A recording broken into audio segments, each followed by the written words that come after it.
Arsenio Lupin, Caballero y Ladrón, por Maurice Leblanc. Las aventuras de Arsenio Lupin. Capítulo 2. Arsenio Lupin en prisión. No hay un turista digno de considerarse como tal que no conozca las orillas del Sena y que no haya observado, yendo desde las ruinas Jumiegues a las ruinas de St. Wainwright, el extraño y pequeño castillo feudal de Malakis, tan orgullosamente erguido sobre su roca en pleno río. El arco de un puente lo une con la carretera. La base de sus sombrías torres se confunde con el granito que la sostiene. Un enorme bloque de piedra desprendido de no se sabe de qué montaña y arrojado allí por alguna formidable convulsión. Alrededor, el agua tranquila del gran río juega entre los cañaverales y las aguas nieves tiemblan sobre la cresta húmeda de los guijarros. La historia del castillo de Malakis es ruda como su nombre, áspera como su silueta. No hubo allí más que combates, cercos, asaltos, rapiñas y matanzas. En las veladas de las tierras de Cox se evocan con estremecimiento los crímenes que allí se cometieron. Se cuentan misteriosas leyendas. Se habla del famoso subterráneo que antaño conducía a la abadía de Jumièges y a la mansión de Agnès Sorel, la bella amiga de Carlos VII. En este antiguo refugio de héroes y de pícaros habita el barón Nathan Cahorn, el barón Satán, como antaño le llamaban en la bolsa, donde se enriqueció un tanto bruscamente. Los señores del castillo de Malakis, arruinados, tuvieron que vender por un pedazo de pan aquella que era la mansión de sus antepasados. Ha instalado allí sus admirables colecciones de muebles y de cuadros, de losas y de maderas talladas. Vive solo con 3 viejos criados. Nadie penetra allí jamás. Nadie ha contemplado en el decorado de sus salas antiguas los 3 Rubens que posee, sus 2 Watteau, sus sillas de Jean Goujon y tantas otras maravillas arrancadas a golpes de billetes de banco a los más ricos concurrentes habituales a las subastas públicas. El barón Satán tiene miedo. Tiene miedo no tanto por él mismo como por los tesoros acumulados con una pasión tan tenaz y la perspicacia de un aficionado a quien los más diestros mercaderes no pueden envanecerse de haber inducido al error. Ama sus tesoros. Los ama ansiosamente como un avaro y celosamente como un enamorado. Cada día, al ponerse el sol, las 4 puertas de hierro forjado que dominan las 2 extremidades del puente de la entrada del patio de honor son cerradas y echados los cerrojos. Al menor choque, unas campanillas eléctricas vibrarían en silencio. Por el lado del Sena, nada hay que temer. La roca se alza perpendicularmente. Sin embargo, una tarde de septiembre el cartero se presentó como de ordinario al extremo del puente, y conforme a la regla cotidiana, fue el propio barón quien abrió el pesado batiente. Examinó tan minuciosamente a aquel hombre, que tal parecía que no conociera desde hacía ya años aquel rostro campechano, alegre, con sus ojos maliciosos de campesino, y el hombre le dijo riendo: «Soy yo, el mismo de siempre, señor barón. No soy otro que hubiera tomado y vestido mi blusa y se hubiera puesto mi gorra». «¿Acaso sabe uno nunca?», murmuró Canoro. El cartero le hizo entrega de un montón de periódicos. Luego añadió: «Y ahora, señor barón, hay novedades». «¿Novedades?». «Una carta, y además certificada». Aislado, sin amigos ni nadie que se interesara por él, el barón jamás recibía carta alguna, e inmediatamente todo aquello le pareció un acontecimiento de mal augurio por cual tenía motivos para inquietarse. ¿Quién era aquel misterioso corresponsal que venía a importunarlo en su retiro? «Tiene usted que firmar, señor barón», firmó, mascullando algo.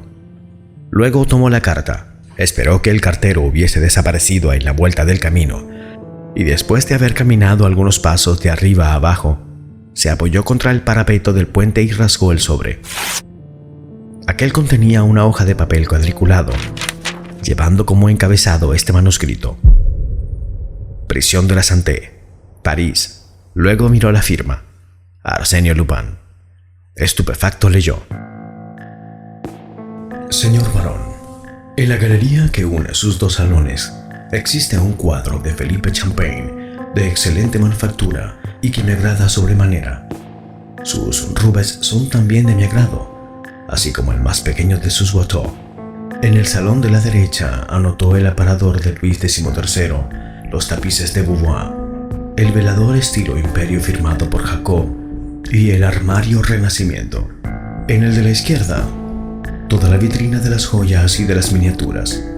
Por esta vez yo me conformaría con esos objetos que creo que son fáciles de pasar y transferir. Por consiguiente, le ruego los haga embalar en forma conveniente y expedirlos a mi nombre, aporte pagado, a la estación ferroviaria Batignolles antes de las 8. Pues de no ser así, yo mismo haré proceder a su traslado durante la noche del miércoles 27 al jueves 28 de septiembre. Y cual justo es, no me conformaré con objetos que no sean los indicados. Le ruego perdone las pequeñas molestias que le causo y sírvase a aceptar la expresión de mis sentimientos con respetuosa consideración. Arsenio Lupin. Postdata. Sobre todo no me envíe el más grande de los Watteau, aun cuando usted haya pagado por él en la casa de ventas 30.000 francos. No es sino una copia, pues el original fue quemado en tiempos del directorio por barras en una noche de orgía. Consulte usted las memorias inéditas de Garat.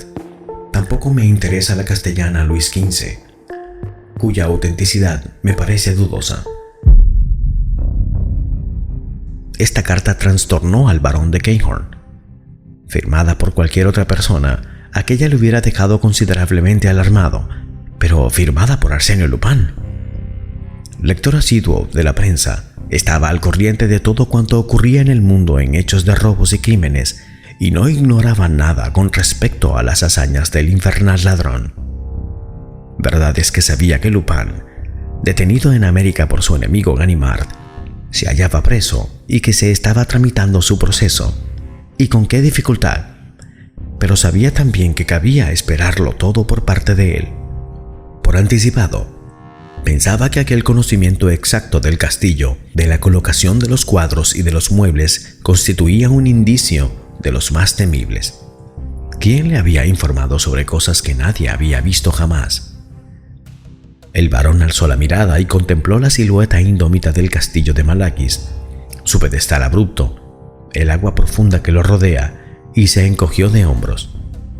No, decididamente no había peligro alguno. Nadie en el mundo podría penetrar hasta el santuario inviolable de sus colecciones. Nadie, sí, pero ¿y Arsenio Lupin?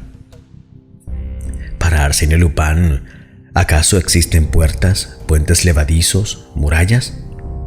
¿De qué sirven los obstáculos mejor imaginados, las más hábiles precauciones, si Arsenio Lupin ha decidido apoderarse de determinado objeto? Aquella misma noche escribió al fiscal de la República de Rouen. Le envió la carta con las amenazas y pidió ayuda y protección. La respuesta no tardó en llegar. Encontrándose el llamado Arsenio Lupin, actualmente detenido en Santé, vigilado de cerca y en la imposibilidad de escribir, aquella carta no podía ser sino la obra de un mixtificador. Todo lo demostraba así, por igual la lógica que el buen sentido, que la realidad de los hechos. Sin embargo, y por exceso de prudencia, se había comisionado a un perito en el examen de la escritura, y éste declaró que, a pesar de ciertas analogías, aquella escritura no era la del detenido. A pesar de ciertas analogías. Estas palabras se grabaron especialmente en el pensamiento del barón, pues en ellas veía la declaración de una duda que, en su concepto, debiera ser suficiente para que la justicia interviniese. Sus temores se exasperaron. No cesaba de releer la carta. Yo mismo haré proceder a su traslado. Y aquella fecha exacta. La noche del miércoles 27 al jueves 28 de septiembre. Lleno de sospechas y taciturno, el barón no se había atrevido a confiarse a sus criados, cuya devoción hacia él no le parecía hallarse al abrigo de toda prueba. No obstante, por primera vez después de muchos años, experimentaba la necesidad de hablar, de pedir y oír consejo. Abandonado por la justicia de su patria, ya no esperaba poder defenderse con sus propios recursos, y estuvo a punto de marcharse a París e implorar la ayuda de algún antiguo policía. Los días pasaron. Al tercero, mientras leía sus periódicos, se estremeció de alegría. El Réveil de Caudebec publicaba este sueldo: tenemos el placer de que se encuentre entre nuestras murallas, pronto hará 3 semanas, el inspector jefe Ganimard, uno de los veteranos del servicio de seguridad. El señor Ganimard, al cual la detención de Arsène Lupin, su más reciente proeza, le ha valido la fama en toda Europa, descansa aquí de sus prolongadas tareas pescando gobios y brecas. Ganimard. He ahí al auxiliar que buscaba el barón de Cahorn. ¿Quién mejor que el hábil y paciente Ganimard sabría hacer malograr los proyectos de Lupin? El barón no dudó más. 6 kilómetros separaban el castillo de la pequeña ciudad de Caudebec. Los recorrió con paso alegre, como un hombre estimulado por la esperanza de la seguridad. Tras varios intentos infructuosos para descubrir la dirección del inspector jefe, se dirigió a las oficinas de Réveil, situada en medio del muelle. Allí encontró al redactor, que había escrito la gacetilla, el cual, acercándose a la ventana, exclamó: Ganimard, puede estar usted seguro de encontrarle a lo largo del muelle, con la caña de pescar en la mano. Es ahí donde yo entablé conocimiento con él y donde leí por casualidad su nombre grabado en la caña. Escuche, es aquel viejecito que se divisa allí, bajo los árboles del paseo. ¿El que lleva una levita y sombrero de paja? Exactamente. Es un tipo extraño. No tiene nada de hablador y es más bien malhumorado. 5 minutos después, el barón se acercaba al célebre Ganimard, se presentaba a él y trataba de entablar conversación con él mismo, pero no lo lograba. Entonces abordó con franqueza el asunto y le expuso su caso. El otro escuchó inmóvil, sin perder de vista los peces a los que acechaba. Después volvió la cabeza hacia el barón, le miró de pies a cabeza y con un aire de profunda lástima le dijo: Señor, no es en modo alguno costumbre de prevenir a las personas que se les va a despojar de lo suyo. Arsène Lupin, en particular, no comete semejantes errores. Y sin embargo, señor, si yo tuviera la menor duda, créame que el placer de meterme aún más a fondo en las andanzas de mi querido Arsène Lupin no sobrepondría a toda otra consideración. Por desgracia, ese joven se encuentra detrás de las rejas. ¿y si escapara? No se escapa de la santé. Pero Él no más que nosotros. no obstante... Pues bien, si él se escapa, tanto mejor. Yo volvería a echarle la mano. Mientras tanto, duerma usted tranquilo y no asuste más a esta breca. La conversación se había acabado. El barón regresó a su casa un tanto tranquilizado por la despreocupación manifestada por Ganimard. Comprobó las cerraduras, espió a los criados y transcurrieron 48 horas, durante las cuales llegó casi a persuadirse que, en resumen, sus temores eran quiméricos. No, decididamente, cual lo había dicho Ganimard, no se previene a las personas a quienes va a despojar de lo suyo. La fecha se aproximaba. La mañana del martes, víspera del 27, nada de particular ocurrió, pero a las 3 de la tarde, un chico llamó a la puerta. Era portador de un despacho. No hay ningún paquete en la estación Batignolles. Preparé todo para mañana a la noche. Arsenio. De nuevo volvió a hacer aquello la locura, a tal extremo que el barón se preguntó si no sería mejor ceder a las exigencias de Arsène Lupin. Corrió a Caudebec. Ganimard estaba pescando en el mismo lugar, sentado en una silla plegadiza. Sin decir una palabra, le tendió el telegrama. ¿Y qué? Preguntó el inspector. ¿Y qué? Pero si es mañana. ¿El qué? El robo, el pillaje de mis colecciones. Ganimard dejó a un lado su caña, se volvió hacia él y con los brazos cruzados sobre el pecho, exclamó con tono de impaciencia: ¡Ay, caray! ¿Acaso usted se imagina que me voy a ocupar de un asunto tan estúpido? ¿Qué precio pone usted a pasar en el castillo la noche del 27 al 28 de septiembre? Ni un solo céntimo. Y déjeme usted en paz. Fije usted el precio. Yo soy rico, en extremo rico. La brusquedad de la oferta desconcertó a Ganimard, que dijo con más calma: Me encuentro aquí de vacaciones y no tengo derecho a mezclarme. Nadie lo sabrá. Me comprometo, ocurra lo que ocurra, a guardar silencio. No ocurrirá nada. Veamos. Entonces, 3.000 francos, ¿será bastante? El inspector sorbió un poco de rapé, reflexionó y dejó caer estas palabras: Sea. Solo que debo declararle a usted lealmente que este es un dinero tirado por la ventana. Me es igual. En ese caso. Pero, después de todo, nunca se sabe con ese diablo de Lupin. Debe tener a sus órdenes a toda una banda. ¿Está usted seguro de sus criados? En verdad. Entonces no contemos con ellos. Voy a advertir por telegrama a 2 mozones amigos míos que nos darán mayores seguridades. Y ahora márchese usted, que no nos vean juntos. Hasta mañana a eso de las 9. Al día siguiente, fecha fijada por Arsenio Lupin, el barón de Cairhorn descolgó su panoplia, preparó sus armas y se paseó por las inmediaciones de Malakis. No le sorprendió nada equívoco. Por la noche, y a las 8:30, mandó retirar a sus criados.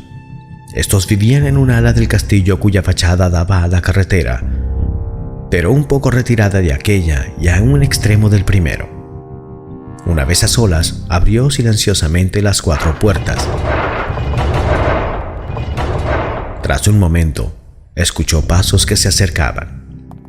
Ganimard presentó a sus 2 mejores auxiliares, que eran 2 corpulentos mozos, con el cuello de toro y fuertes manos, y luego pidió ciertas explicaciones.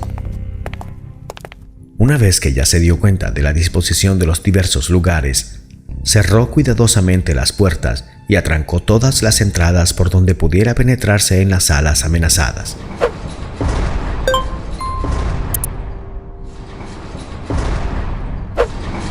Inspeccionó los muros, levantó los tapices y finalmente instaló a sus agentes en la galería central. Y no cometan una tontería, ¿eh?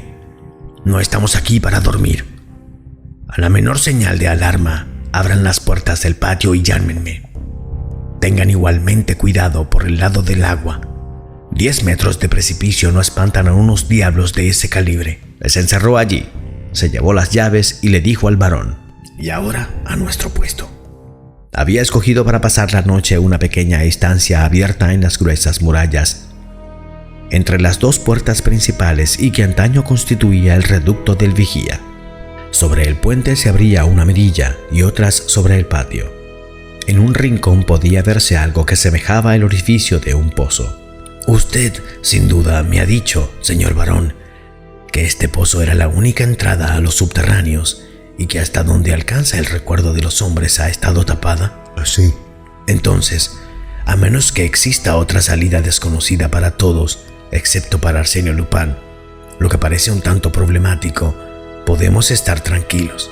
Alineó 3 sillas, se tendió cómodamente sobre ellas y encendió su pipa y suspiró.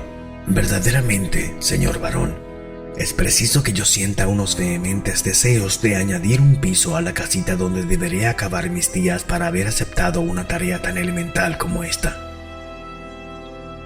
Yo le contaré esta historia al amigo Lupin y reventará de risa. Pero el barón no reía. Con el oído al acecho interrogaba al silencio de la noche con una creciente inquietud. De cuando en cuando se inclinaba sobre el pozo y lanzaba sobre el agujero una mirada ansiosa. Sonaron las 11 de la noche, la medianoche y la 1. De pronto agarró del brazo a Ganimard, que se despertó sobresaltado. ¿No oye usted? Sí. ¿Qué es eso? Soy yo, Garronco. No es eso. Escuche. Perfectamente.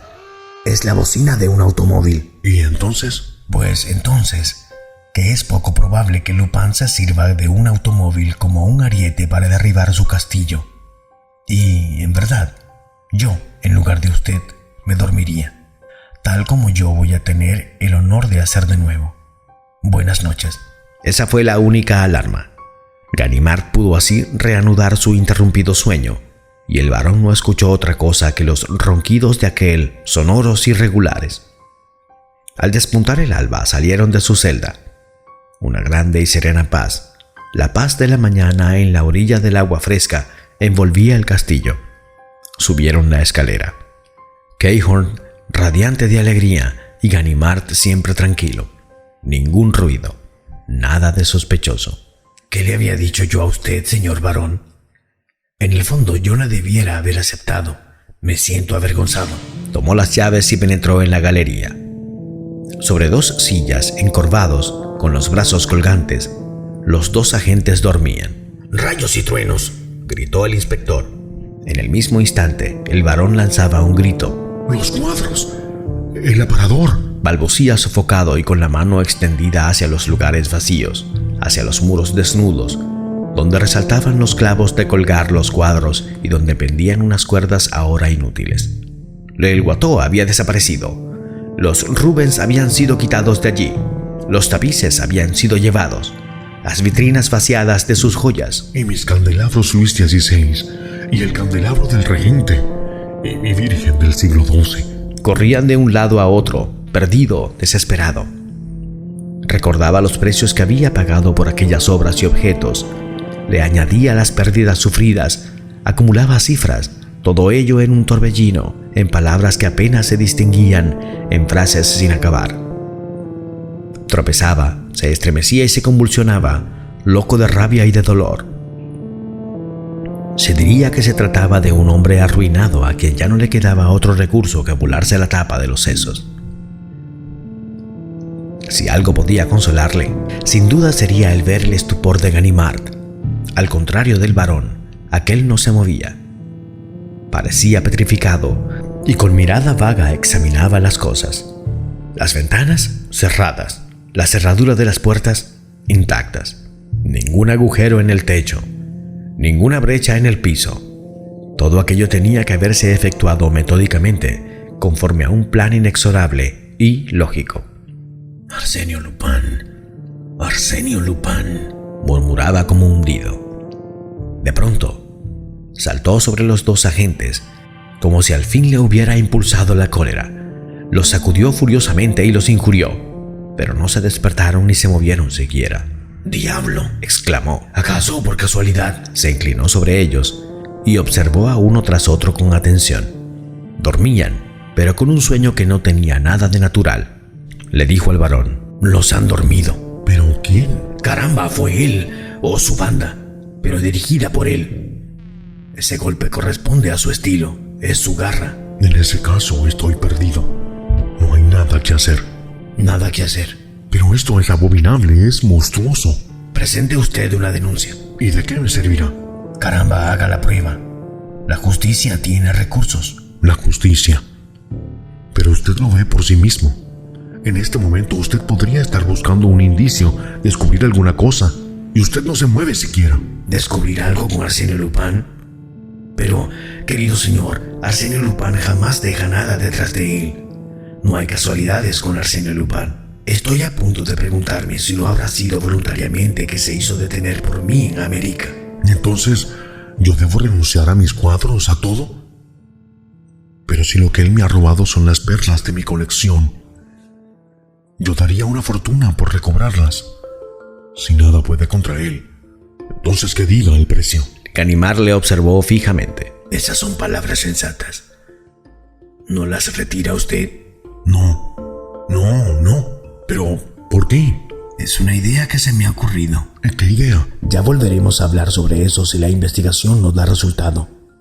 Solamente que no diga usted una sola palabra de mí, si usted pretende que yo tenga éxito. Y luego añadió entre dientes: y además, verdaderamente yo no tengo de qué vanagloriarme. Los 2 agentes recobraban poco a poco el conocimiento, con ese aire atontado de quien sale de un sueño hipnótico. Abrían los ojos asombrados y trataban de comprender. Cuando Ganimard los interrogó, no se acordaban de nada. Sin embargo, ustedes debieron ver a alguien, ¿no? No. ¿Recuerden? No. ¿Y no han bebido nada? Reflexionaron y uno de ellos respondió: Sí, yo he bebido un poco de agua. ¿Agua de esta botella? Sí, y yo también, declaró el segundo. Ganimard observó el agua y la probó. No tenía ningún gusto especial, ningún olor. Vamos, dijo después, estamos perdiendo nuestro tiempo. No es en 5 minutos que se resuelven los problemas planteados por Arsenio Lupin. Pero caray, Juro que lo atraparé otra vez. Ha ganado la segunda partida, pero a mí me correspondrá la definitiva. Aquel mismo día el barón de Cahorn presentó una denuncia por robo contra Arsène Lupin, que estaba detenido en la Santé. Dicha denuncia el barón lo lamentó después con frecuencia, cuando vio el castillo de Malaquis invadido por los gendarmes, el fiscal, el juez de instrucción, los periodistas y todos los curiosos que siempre se mezclaban allí donde jamás debieran estar presentes.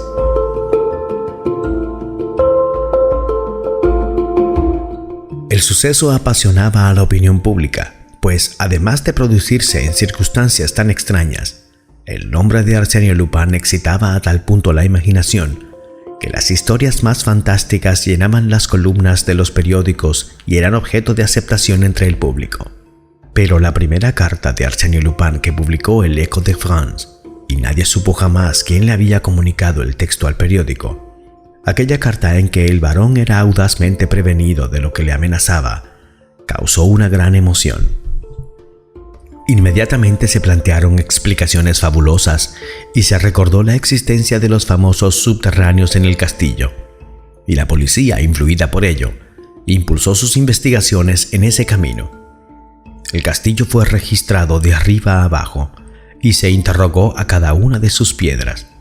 Se estudiaron los entarimados y las chimeneas, los marcos de los espejos y las vigas de los techos. A la luz de las antorchas se examinaron las cuevas y bodegas inmensas donde los antiguos señores de Malaquis almacenaban antaño sus municiones y sus provisiones.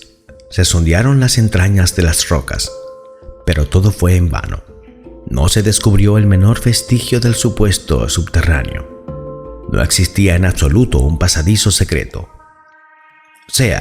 Respondían todos por todas partes, pero el hecho es que se desvanecieron muebles y cuadros como si hubieran sido fantasmas. Se fueron a través de puertas y ventanas, y las personas que se apoderaron de ellos se introdujeron y salieron del castillo, igualmente por puertas y ventanas. ¿Quiénes son esas personas? ¿Cómo penetraron en el castillo? ¿Y cómo salieron de él? La policía de Rouen, convencida de su impotencia, solicitó la ayuda de los agentes de París. El señor Dudois, jefe de seguridad, envió a sus mejores sabuesos de la brigada llamada de Hierro, y él mismo en persona permaneció 48 horas en el castillo de Malaquis, pero no tuvo mayor éxito. Fue entonces cuando envió al inspector Ganimard, cuyos servicios había tenido ocasión a menudo de apreciarlos. Ganimard escuchó con atención las instrucciones de su superior y luego, inclinando la cabeza, pronunció estas palabras: Yo creo que se sigue un camino falso, obstinándose en registrar el castillo. La solución está fuera de él. ¿Y dónde entonces? En Arsène Lupin. ¿En Arsène Lupin? Suponer eso equivaldría a admitir su intervención en el robo. Yo la admito. Y más aún, yo la considero como cosa segura. Vamos, Ganimard. Eso es absurdo. Arsène Lupin está en la cárcel. Sí, Arsène Lupin está en la cárcel. Está vigilado. Le concedo a usted eso. Pero aunque tuviera grilletes en los pies, las muñecas amarradas con cuerdas y una mordaza en la boca, a pesar de ello yo no cambiaría de opinión. ¿Y por qué esa obstinación suya? Porque solamente Arsène Lupin tiene talla suficiente para combinar una maquinaria de esa envergadura y además combinarla del modo tal que tuviese éxito, como, en efecto, lo ha tenido. Esas son solo palabras, Ganimard. Pero unas palabras que constituyan realidades. Es inútil andar buscando subterráneos, piedras que giran sobre una espiga y tonterías de ese género. Nuestro individuo no empleó en su juego procedimientos tan anticuados. Se trata de un hombre de nuestro tiempo, o más bien dicho, del tiempo futuro. Entonces, ¿las conclusiones de usted cuáles son? Mis conclusiones son el pedirle a usted concretamente autorización para pasar una hora con él. ¿En su celda? Sí. Al regresar de América durante la travesía, hemos mantenido excelentes relaciones y me atrevo a decir que siente cierta simpatía por quien logró detenerle. Si puede darme informes sin comprometerse, no dudará en evitarme un viaje inútil.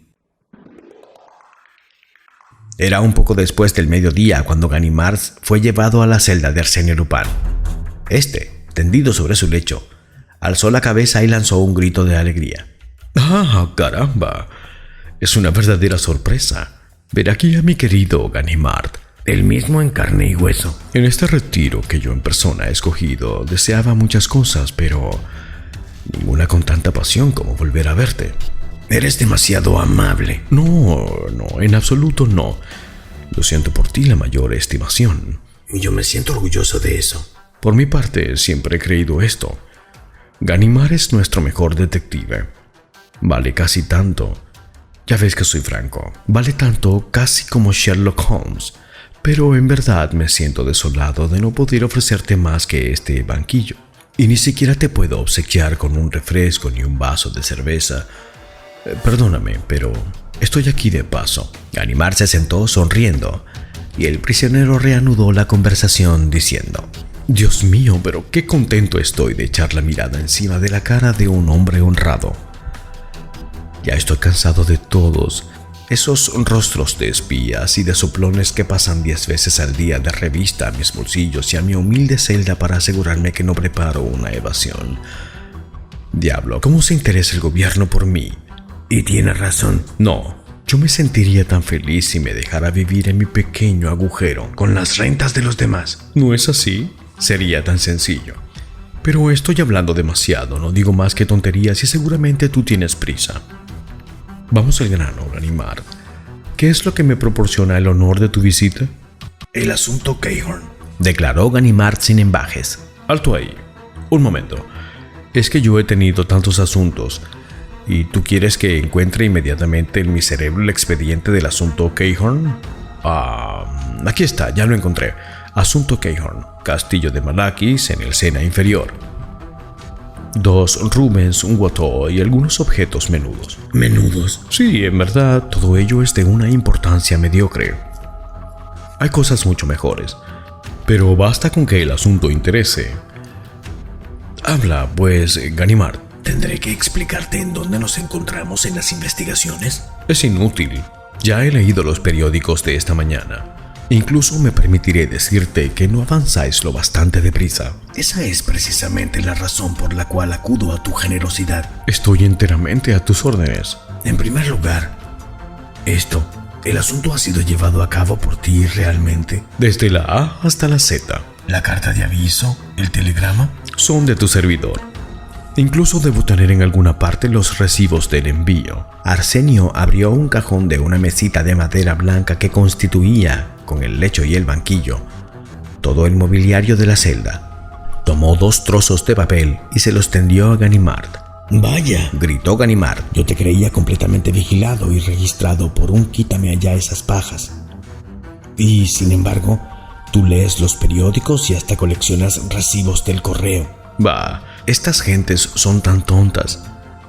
Descosen los forros de mis ropas, inspeccionan las suelas de mis zapatos, auscultan los muros de esta celda, pero ninguno de ellos tendrá jamás la idea que Arsenio Lupin sea lo suficientemente ingenuo para escoger un escondrijo tan inocente. Es con eso lo que yo he contado». Ganimard, divertido, exclamó: «¡Qué muchacho tan gracioso! Me desconciertas. Vamos, cuéntame la aventura». Vas muy deprisa. ¿Cómo voy a comunicarte mis secretos, a develar para ti mis pequeños trucos? Eso es muy grave. ¿Entonces me habré equivocado al contar con tu complacencia? No, Ganimard. ¿Y puesto que insistes? Arsenio Lupin recorrió con sus pasos 2 o 3 veces la estancia y luego se detuvo y dijo: ¿Qué opinas tú de mi carta al barón? Opino que has querido divertirte asombrando un poco al público. Asombrar al público. Pues bien, te aseguro, Ganimard, que te creía más ducho. ¿Cómo puedo yo, Arsenio Lupin, entretenerme en esas puerilidades? ¿Acaso habría yo escrito esa carta si hubiese podido desvalijar al barón sin escribirle? Caramba, comprended, tú y todos los demás, que esa carta fue el punto de partida indispensable, el recurso que puso en movimiento toda la maquinaria. Veamos, procedamos por orden, y si así lo estimas, prepararemos los 2 juntos el robo del Malakis. Te escucho. Entonces, supongamos un castillo rigurosamente cerrado, atrincherado, cual lo estaba el castillo del barón Cahorn. ¿Voy yo acaso a abandonar la partida y renunciar a unos tesoros que ambiciono poseer a pretexto de que el castillo donde se guardan es inaccesible? Evidentemente que no. ¿Voy a intentar el asalto como antaño a la cabeza de una banda de aventureros? Eso sería infantil. ¿Voy a introducirme en el castillo subrepticiamente? Imposible. No queda entonces más que un medio, el único en opinión mía, y que consiste en hacerme invitar por el propietario de dicho castillo. El medio es original. ¡Y qué fácil! Supongamos que un día dicho propietario recibe una carta advirtiéndole de lo que trama contra él un tal Arsenio Lupin, famoso ladrón. ¿Qué hará él? Enviará la carta al fiscal, el cual se burlará de él, puesto que el referido Lupin se encuentra actualmente encerrado tras las rejas. Entonces, el buen hombre enloquece y se siente dispuesto a pedir auxilio al primero que se le presente, ¿no es verdad? Eso queda fuera de duda. Y si ocurre que lee en una hoja de repollo que un célebre policía se encuentra de vacaciones en la vecina localidad, entonces acudirá a ese policía. Tú lo has dicho. Pero por otra parte, admitamos que, en previsión de esa gestión inevitable, Arsenio Lupin haya rogado a uno de sus amigos más hábiles que se instale en Caudebec y se ponga en contacto con un redactor del periódico rival, periódico al cual estaba suscrito el barón, y le dé a entender a ese redactor que él es el fulano de tal, el célebre policía. ¿Qué ocurriría entonces? Que el redactor anunciará en el Rivel la presencia en Caudebec del mencionado policía. Perfecto. Y ocurrirá una de estas dos cosas. O bien el pez, quiero decir Cahorn, no muerde el anzuelo, y entonces no sucede nada.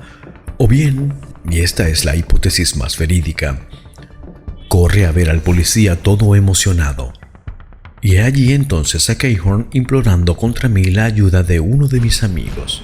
Esto resulta cada vez más original. Bien, entiendo que el pseudo policía rehúsa un principio a prestarle su ayuda. Luego, sumándose a todo ello, llega un nuevo despacho de Arsenio Lupin, para espanto del varón, quien le suplica de nuevo a mi amigo y le ofrece tanto y cuanto para que vigile por su seguridad. El referido amigo acepta y trae consigo a dos mozos de nuestra banda, quienes por la noche, mientras Cahorn está bajo la vigilancia de los ojos de su protector, desvalijan, sacándolos por la ventana, un cierto número de objetos y los dejan deslizarse con la ayuda de cuerdas dentro de una pequeña chalupa fletada al efecto. Es todo tan sencillo como el propio Arsenio Lupin. Y todo es tontamente maravilloso, gritó Ganimard. Nunca sería yo capaz de elogiar bastante la audacia de la concepción y el ingenio de los detalles. Pero lo que no veo es un policía que sea lo bastante ilustre para que su nombre haya podido atraer y sugestionar al varón hasta ese punto. Y hay uno y no hay más que uno. ¿Quién? El más ilustre de todos, el enemigo personal de Arsenio Lupin. En suma, el inspector Ganimard. ¿Yo? Tú mismo, Ganimard. Y aquí lo que hay de delicioso en todo ello. Si tú vas allá y el varón se decide a hablar, acabarás por descubrir que tu deber te dicta el detenerte a ti mismo, como me detuviste a mí en América. Vaya, mi revancha resulta cómica. Yo hago detener a Ganimard por el propio Ganimard. Arsenio Lupin reía a mandíbula batiente. El inspector, bastante dejado, se mordía los labios. La broma no le parecía que mereciese tales accesos de alegría. La llegada de un guardián de la prisión le dio ocasión de reponerse. El guardián traía la comida de Arsenio Lupin por concesión especial, hacía que le sirvieran de un restaurante vecino. Una vez que hubo depositado la bandeja sobre la mesa, el guardián se retiró. Arsenio se instaló, partió el pan, comió 2 o 3 bocados y dijo: «Pero estate tranquilo, mi querido Ganimard, tú no irás allá. Voy a revelarte una cosa que te dejará estupefacto. El asunto Cahorn está a punto de cerrarse». ¿Cómo?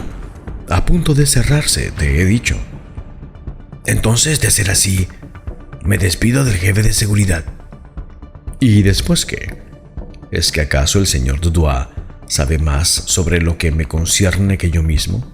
Sabrás que Ganimard, perdóname, que el pseudo Ganimard que ha quedado en excelentes relaciones con el barón, Y ello es la razón principal que nada haya confesado, le ha encargado la muy delicada misión de negociar conmigo una transacción, y a esta hora, mediante una cierta suma, es probable que el varón haya entrado de nuevo en posesión de sus queridos juguetes. A cambio de lo cual, retirará su denuncia.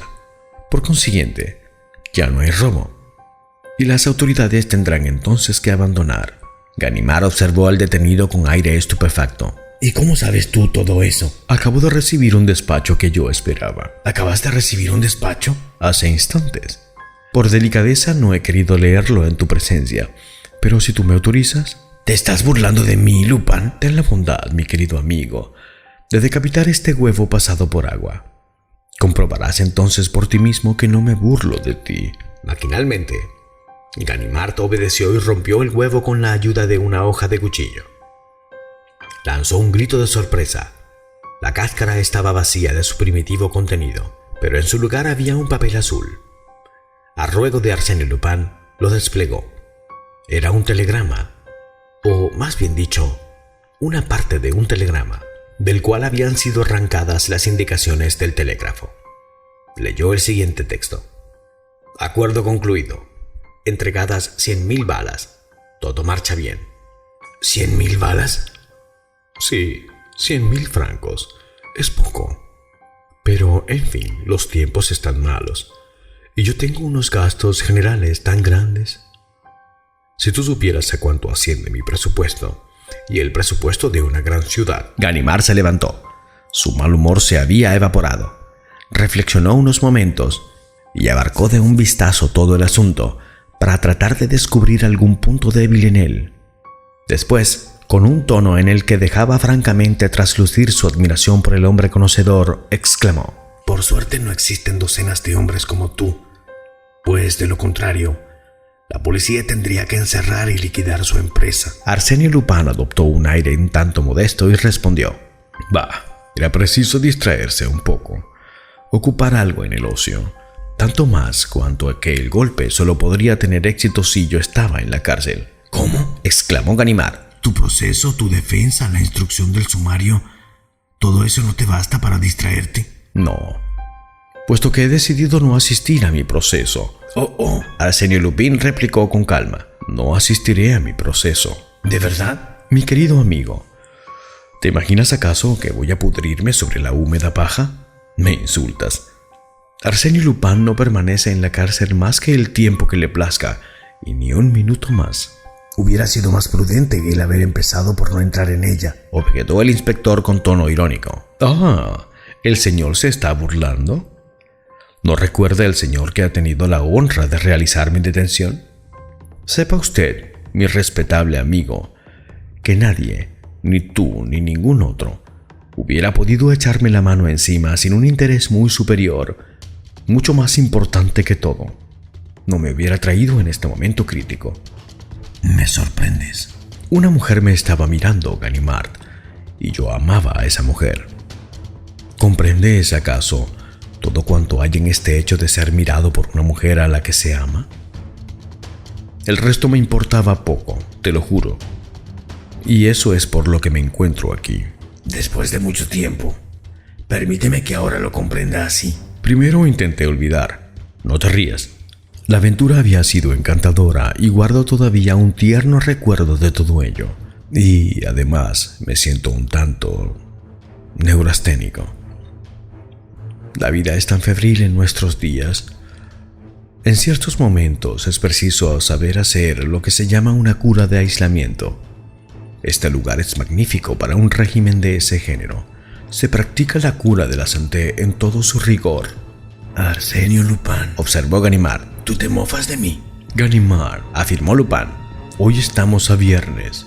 El miércoles próximo iré a fumar mi puro a tu casa, en la calle Pergolés, a las 4 de la tarde. Arsène Lupin, yo te espero. Se estrecharon la mano como dos viejos amigos que se estiman en su justo valor, y el viejo policía se dirigió a la puerta. Ganimard, este se volvió. ¿Qué ocurre? Ganimard, olvidas tu reloj. ¿Mi reloj? Sí, se perdió dentro de mi bolsillo. Se lo devolvió presentando sus excusas. Perdóname, es una mala costumbre que tengo. No es razón suficiente el que ellos me hayan quitado el mío para que yo te prive a ti del tuyo, tanto más cuanto que tengo aquí un cronómetro del que no tengo motivos de queja y que satisface enteramente a mis necesidades. Sacó del cajón un voluminoso reloj de oro, acompañado de una pesada cadena del mismo metal. ¿Y este de qué bolsillo procede?, preguntó Ganimard. Arsenio Lupin examinó con indiferencia las iniciales. JB. ¿De quién diablos puede ser? Ah, sí, ya lo recuerdo. Es de Julio Beaubois, mi juez de instrucción. Un hombre encantador.